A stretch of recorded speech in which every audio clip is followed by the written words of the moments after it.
가장 완벽한 부동산 트렌드. 역시 부동산 시장의 핫 이슈는 재건축 아파트인 것 같습니다.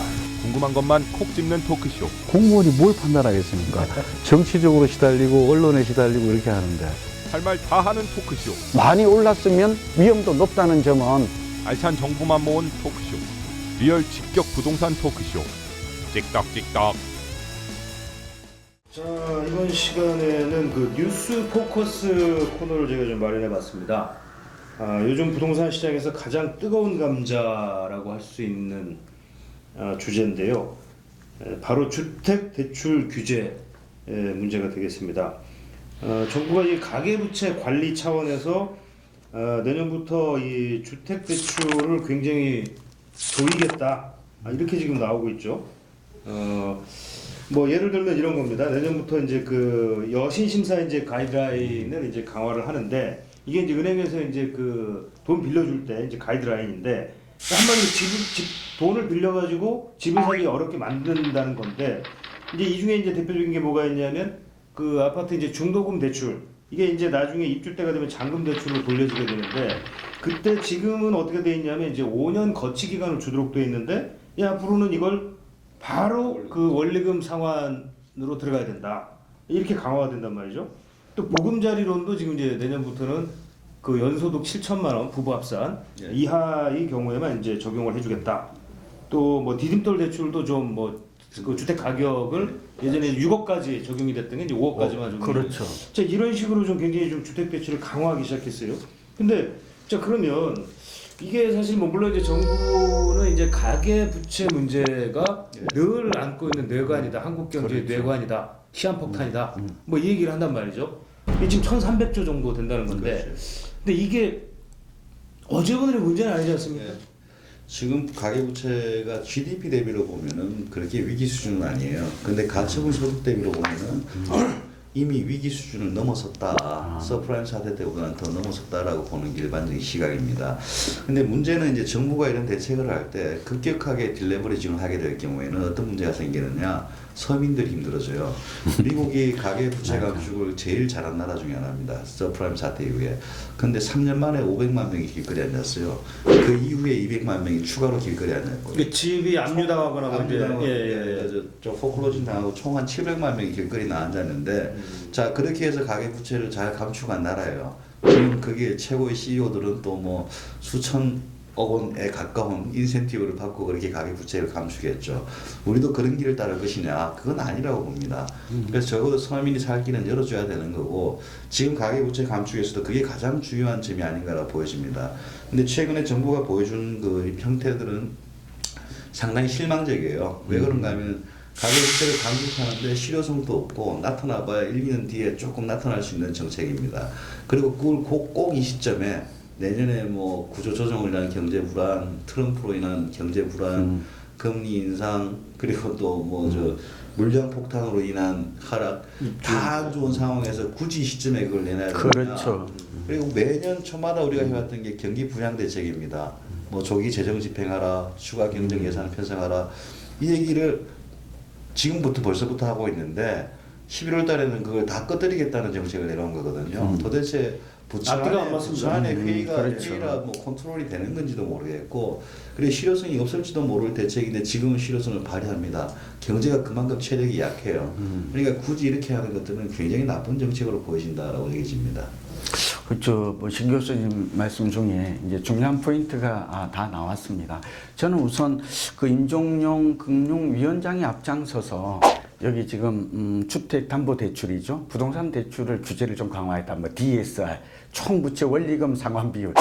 어려워요. 네, 말이 좀 어려워요. 그러니까 한마디로 말해서 이제 개인이 했던 모든 대출을, 카드까지 포함해서 모든 대출을 다 포함해서 그 원리금을, 지금은 DTI는 그 해당 물건만, 부동산 물건만 보았잖아요. 거기에 따른 원리금 상환이 능력이 개인의 그렇죠. 소득이 있느냐 하는데, 이제는 그렇지가 않아요. 물론 이건 강제는 아니고 은행의 자율권으로 한다고 하지만 사실은 이제 그렇게 갈 거라고요. 그러니까 그렇게 되면 제가 볼 때는 그만큼 대출을 받아서 소득이 아주 높지 않는 한. 근데 또 얘기를 바꾸면 소득이 높은 사람이 무슨 대출 꼭 받아야 될까요? 그래서 신 교수님 말씀하신 거에 지금 굉장히 중요한 포인트가 결국 이렇게 가계부채 대책만으로 본다면 효과가 있을 수 있어요.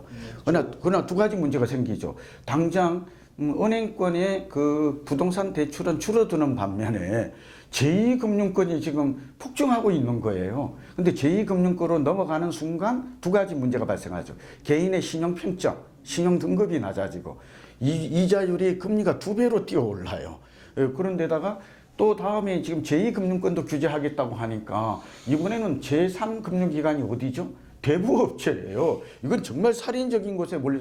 그다음에 이렇게 몰리는 계층이 누구일까요? 이거 잘 봐야 됩니다. 왜냐하면 우리 주택정책의 주거 목표가 두 개잖아요. 시장 안정. 시장 안정과 서민 주거 복지 향상이라는데 이 기본의 정책의 기본 목표가 있는 걸 감안하면 지금 신 교수님 말씀하신 대로 시장의 불안정성, 대내외적인 불확실성이 커지고 있어요. 오히려 지금 123 대책이 너무 과했다는 지적도 나오고 있고 이러다가는 내년 봄 이사철에도 거래가 기지개를 안 켤 것이다. 이대로 주지 않는가 하는 이를 비수기 때 이러한 핵폭탄급 이런 금융 대책을 강화하는 DTI를 뛰어넘는 DSR이라는 새로운 선진국도 잘 쓰지 않는 이런 제도가 나오고 있는 점은 시기적으로 저는 좀 맞지 않다고 보이고요. 두 번째는 이 정책이 갖는 가장 큰 문제점 중에 하나는 무주택, 중산층, 서민, 이 적은 돈으로 내 집 마련하려고 하는 사람들조차도 그러니까 다시 설명하겠습니다만 정책 모기지론조차도 동시에 조인다는 점은 결국 피해자가 무주택 서민이 될 수밖에 없고 결국 이런 정책이 되면 부동산 경기가 이제 가계부채는 줄어들게 되겠지만 부동산 경기가 악화가 되면 결국은 내수나 일자리나 경제 전반에 주는 악영향 시스템적으로 경제는 생물이잖아요. 시스템 이런 측면을 고려하지 않은 저는 좀 무리한 것이다 이렇게 보고 있죠. 일반적으로 우리 가계대출의 절반 정도가 일반 대출입니다. 그 일반 대출은 대부분 생계형 대출이고요. 신용대출이나 사업자금 대출. 그러니까 최근에 자영업자 늘어나니까 뭐 치킨집 차리기 위해 산다라는 거고. 그렇죠. 그 절반이 주택담보대출인데 주택담보대출의 반 정도가 생계형 대출이에요 또. 그럼 전체 대출의 한 70% 이상이 생계형 대출인 상태에서 그걸 조인다는 것은 서민들 보고 길거리 나앉아라는 거예요. 그렇죠. 그래서 이제 정책적으로 그쪽으로는 좀 살릴 숨기를 좀 터주고 나서 그러고 나서 대책을 해야 된다는 거고 우리나라와 같이 선진국에서는 뭐 DTI나 LTV를 가이드라인을 제시한 나라가 없습니다. 얼마나 후진스러운가 하면은 DTI, LTV를 은행 자율권으로 줘야지 은행의 선진 금융 기법이라는 게 나와요. 그렇죠. 우리는 이제 국가에서 딱 잘라주니까 뭐 KB나 뭐 우리은행이나 신한이나 무슨 차이가 있습니까? LTV, DTI가 다 똑같아요. 근데 금리는 차이 나요, 희한하게. 야, 그렇네요. 참 예금 보험공사가 똑같이 보험해주고. 근데 미국 같은 경우에 이게 좀 나쁜 사례일 수도 있겠지만은 어떻게 보면 LTV 130%까지 적용했어요. 그 대신 그 사람한테는 금리를 20% 받는 거예요. LTV 30% 적용한 사람은 금리를 5% 받는 거예요. 뭐가 좋은지 저도 모르겠습니다. 일본 같은 경우는 어느 정도로 심했는가 하면은 3세대 모기지가 있었어요. 100년 동안 갚으라는 거예요. 100년 동안 갚지도 못하겠죠. 근데 그렇게까지 해서 이제 뭐 버블이 터진 면도 있지만은 금융이 적어도 선진적으로 나가기 위해서는 그런 기반을 흔들지 말아야 된다는 게 하나가 있고 지금 일본이 잃어버린 20년이 나오게 된 대책은 딱 두 가지입니다. 두 가지 첫 번째가 대출 억제였어요. 대출 억제하니까 5년 내에 한 20-30% 빠집니다. 두 번째 정책이 금리 인상이었어요. 그 두 가지 정책이 잃어버린 20년을 촉발했기 때문에 우리도 뭐 일본만큼 올라간 적이 없기 때문에 이렇게 빠지지도 않겠지만은 그럴 위기는 굉장히 높다. 그렇게 조심할 필요는 있어 보입니다. 그 미국이나 영국, 일본, 뭐 캐나다 이런 나라가 사실은 DTI 제도는 그러니까 LTV는 좀 자유롭게 한대요. 교수님 말씀처럼. 그러니까 집값의 주택담보 인정 비율인데 이거는 뭐 95, 100%를 넘는 경우도 있었고요. 다만 상환 능력이죠. 우리가 DTI라고 하는 이 부분은 비교적 좀 엄격하게 적용은 했다고 합니다. 그러나 지금 두 가지가 교수님 말씀에 이어서 조금 좀 덧붙이면 그러니까 정책 모기지로는 활성화해요. 우리가 이게 지금 보완해야 될 점이다라고 말하고 있는 것이죠. 이 방송을 듣는 우리 젊은 층도 그렇고 그러니까 30년 내지 50년의 장기 조리 모기지 대출 제도는 매우 활성화되어 있어요.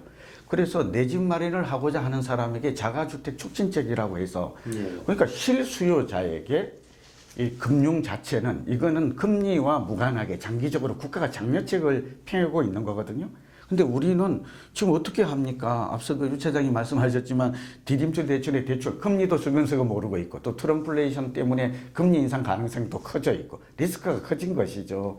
또 신 교수님 말씀대로 이런 이 대출 규제와 금리 인상은 과거에 보면 초고강도 대책이거든요. 사실은 시장이 과열됐을 때 맨 마지막에 나오는 대책으로도 인식이 되는데 그 지금 초기 지금 가뜩이나 거품이 빠지고 있고 실수요장으로 재편되고 있는 이 시점에 가계부채 문제만이라고 이걸 억제하기 위해서 이렇게 나온 것은 너무 특단해 상당히 좀 너무 시장 상황과 좀 괴리된 정책이다 보여지고 정책 모기지론에 대한 개편을 보면 교수님 말씀대로 실망스럽고 시장 상황과 맞지 않을 뿐만 아니라 이 시장 안정과 서민 주거 복지 향상과는 좀 엇박자 거꾸로 가는 대책인 것 같아요. 저도 좀 제가 좀 조금 첨언을 하자면 뭐 제 생각에도 그러니까 저희가 사실 내 집 마련을 이제 하기 어려워. 그러니까 예를 들어 정책 모기지를 사실 받을 수 없는 사람들도 많이 있어요. 그러니까 이제 예를 들어서 뭐 일부에서 하는 얘기가 뭐냐면 아니 집값이 뭐 6억짜리, 9억짜리를 왜 보금자리론을 지원을 해줘야 되느냐? 라는 사실 반론도 나오긴 해요. 그래서 그 부분에 대해서 사실 정부도 이제 고민을 그러니까 제가 이제 취재를 해보니 정부에서 이제 그런 문제점을 인식을 하고 이제 있는 거죠. 근데 제가 이제 생각하는 거 이게 이제 결국은 전체 큰 틀로 보자면은 그럼 내 집 마련을 못하는 분들은 그러면 전월세 시장이라도 안정을 시켜주든지 정부가. 그러니까 그게 이제 결국 정부의 역할이 될 텐데 서민들이 주거 안정. 뭐 집을 그러면 오케이 뭐 비싸니. 뭐 이제 이건 당신들이 이렇게 하지 마. 그 대신 우리가 전월세에서 확실하게 안정 주거비 부담을 줄여주겠다. 이제 이런 부분들에 뭔가 대안이 나와줘야 될 텐데 사실 그런 게 없이 무조건 되고 그냥 자 이제 가계부채 위험하고 터지니까 안 돼. 내년부터 안 돼. 너 이렇게 나가는 게 과연 옳은 그러니까 바람직한 방향이냐라는 아니죠. 이제 정부라 그러면은 뭐 부총리가 되든 총리가 되든 전체 그림에서 서민은 어떻게 하고 부채는 어떻게 되고 그 경제는 어떻게 되고 이것들이 다 조율된 상태에서 나와야 되는데 이 부처는 시장 판단도 다르고 이 부처는 집행 방식도 다르고 그래 나중에는 또 딴 부처에서는 부양해야 됩니다 이러고 있고 그러니까 지금 문제는 너무 혼란인 것 같아요. 적어도 시장 상황에 대한 인식이라도 부처 간에 공유를 좀 하고 다음 정책에 대해서는 서로 좀 만나서 얘기 좀 하는 그 정도만이라도 했으면 좋겠습니다. 그렇죠. 정책 조율이 안 된 게 가장 큰 경제 살인탑이 없다는 거 아니에요. 그렇죠. 경제 컨트롤 타로가 이제는 유일호 부총리로 저는 개인적으로 유일호 부총리가 이렇게 지금 한교안 대행께서 그렇게 이제 정리를 교통 정리를 인사를 했다고 하잖아요. 비교적 잘한 것 같아요. 왜냐하면 유일호 부총리는 국토부 장관을 거쳤거든요.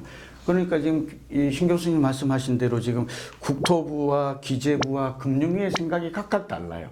자기 부처의 그 시각만 보고 있는 거거든요. 근데 경제는 전체적인 정책 조율이 필요한데 지금 대통령이 이렇게 단핵 상태에다가 경제 사령탑 말들도 지금 어지럽고 공무원들도 지금 제대로 지금 정책 대응을 하느냐 안 돼. 그러니까 이런 모든 이 불안감을 우리 국민들이 다 느끼고 있어요.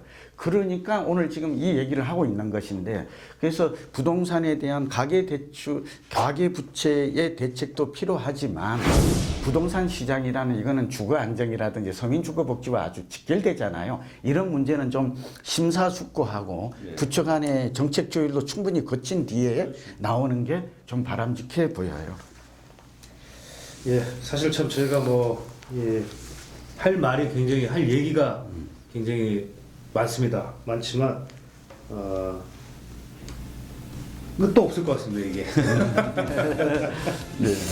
자, 그래서 저희가 여튼 뭐 오늘은 여기까지 네. 말씀 나누는 걸로 하시죠. 찍떡찍떡